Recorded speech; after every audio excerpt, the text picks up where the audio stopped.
দাউ দাউ করে জ্বলছে দাবানল, দামি দামি গাড়ি রেখে প্রাণ নিয়ে পালাচ্ছে ইসরায়েলিরা।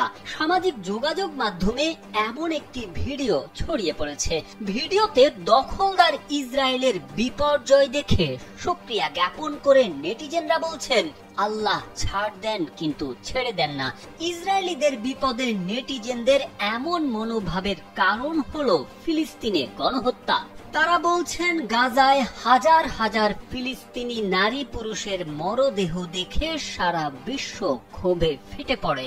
মুসলমানরা আল্লাহর কাছে ফিলিস্তিনের মুক্তি এবং হামলাকারীদের শাস্তি কামনা করে দোয়া করেছেন।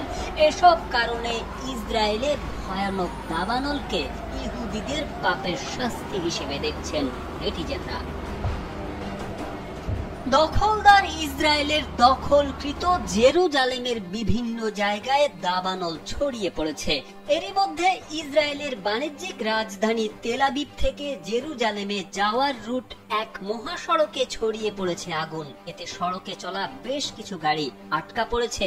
আগুন কাছে চলে আসার পর ইসরায়েলিদের গাড়ি রেখে দৌড়ে পালাতে দেখা গেছে। সামাজিক যোগাযোগ মাধ্যমে এমন বেশ কয়েকটি ভিডিও এখন ঘুরপাক খাচ্ছে। ইসরায়েলের ফায়ার অ্যান্ড রেস্কিউ সার্ভিস বুধবার জানিয়েছে, ওই সড়কে যেসব মানুষ গাড়ি সহ আটকা পড়েছেন বা যারা আগুনের ঝুঁকিতে পড়েছেন তাদের উদ্ধারে অভিযান চালানো হচ্ছে। সেখানে একাধিক দাবানল জ্বলছে। দাবানল নিয়ন্ত্রণে 119টি দল এই মুহূর্তে কাজ করছে বলে জানিয়েছে Israeli fire and rescue service. তাদের সঙ্গে কাজ করছে অগ্নি নির্বাপক 10টি বিমান। 119টি দলের সঙ্গে যোগ দিতে সেখানকার উদ্দেশ্যে রওনা দিয়েছে আরো 22টি দল।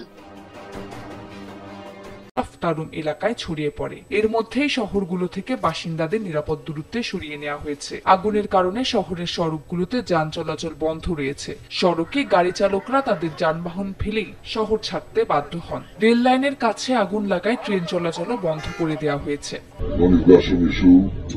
দাবানল পরিস্থিতি পর্যবেক্ষণ করতে যান ইসরায়েলের প্রধানমন্ত্রী বিনিয়ামিন নেতানিয়াহু। তিনি হেলিকপ্টার সহ সব ধরনের বিমান ব্যবহার করে আগুন নিয়ন্ত্রণের নির্দেশ দিয়েছেন এবং আন্তর্জাতিক সহায়তা চেয়েছেন। তবে সামাজিক যোগাযোগ মাধ্যমে অনেকেই প্রাকৃতিক এ দাবানলকে গাজায় চলমান আগ্রাসনের বিরুদ্ধে প্রকৃতির নির্মম ও নীরব প্রতিশোধ হিসেবে আখ্যা দিয়েছেন।